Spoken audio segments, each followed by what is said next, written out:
Let's talk about the spread that built American childhoods, the sticky, nutty miracle that turned plain bread into magic, made celery tolerable, and somehow convinced parents that a sugar-loaded paste counted as protein.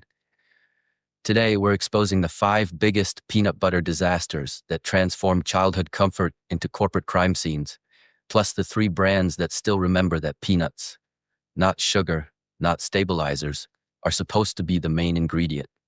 So subscribe, grab your favorite spoon, and let's dig into the nutty truth behind America's stickiest obsession. First up, the villains. Planters built its empire in 1906 when Italian immigrant Amedeo Obici realized peanuts could be more than ballpark snacks.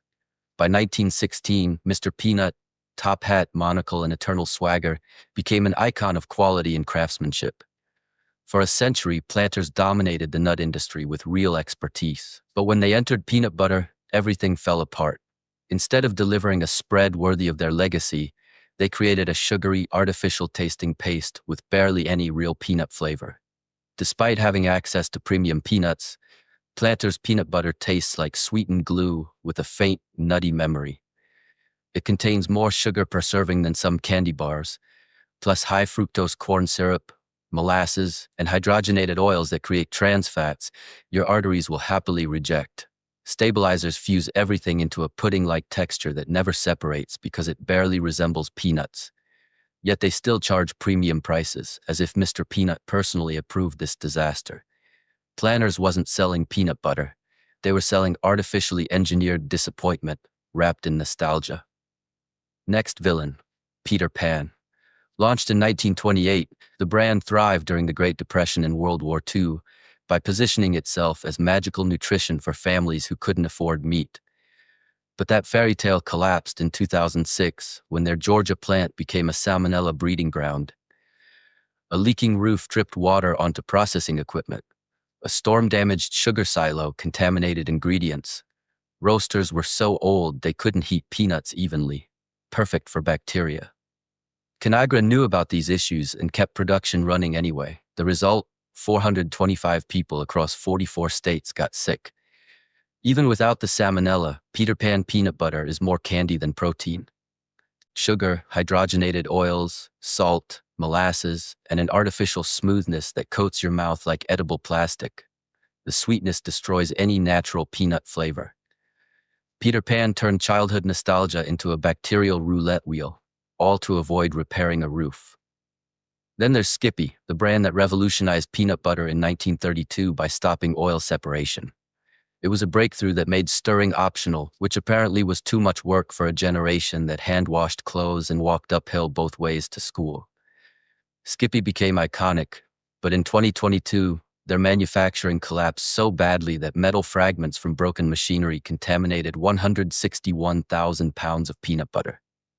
Stainless steel flakes and mysterious red plastic-like residue were found in jars across 18 states. Not just in one variety, creamy, chunky, reduced fat, plant protein, everything.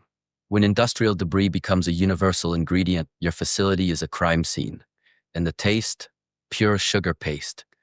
Hydrogenated oils, stabilizers, and excessive sweetness drown out any peanut flavor. Instead of ground nuts, it tastes like peanut frosting. Skippy fell from innovation to industrial hazard, breakfast spread by way of hardware store. Walmart's great value peanut butter exists for affordability, and while the goal is noble, the execution is questionable. At under $3 a jar, it's peanut butter by technical definition, but not by quality. Tests consistently show higher aflatoxin levels, carcinogenic toxins from improperly stored peanuts. The FDA allows up to 20 parts per billion, but many European countries reject products exceeding 4 ppb. This stuff wouldn't be sold overseas. The cheap peanuts often come from storage conditions that practically invite mold. Ingredient lists include sugar, corn syrup solids, and hydrogenated oils that create a never-separating, barely spoiling paste held together by stabilizers stronger than your willpower. Great value cuts costs, but at the expense of flavor and potentially long-term health. And finally, Jif, the king of peanut butter. With 40% of the U.S. market, nearly half the peanut butter eaten in America comes from one massive facility in Kentucky.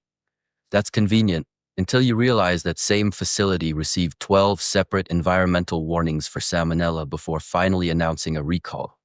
12. That's not negligence.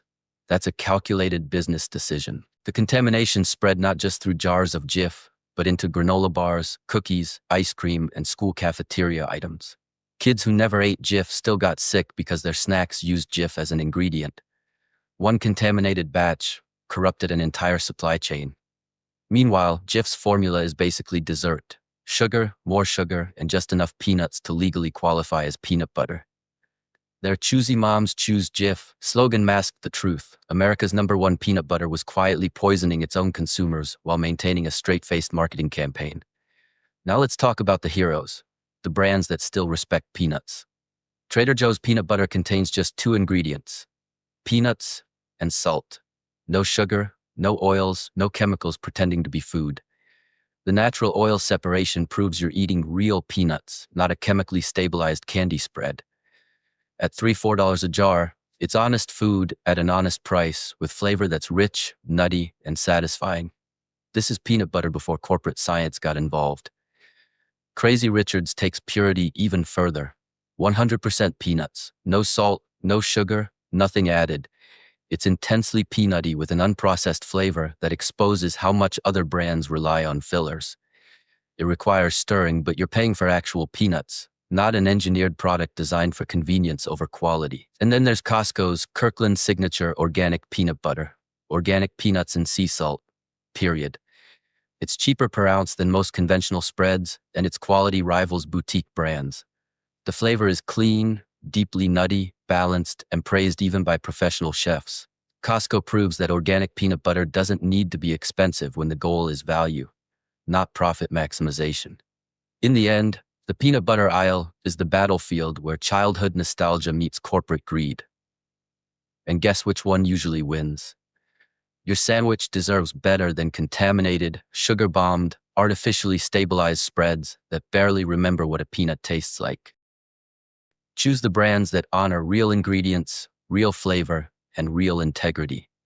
Subscribe for more truth about what's hiding in your pantry, and let me know which peanut butter scandal shocked you the most. Until next time, keep spreading the good stuff and fighting the good fight against edible mediocrity.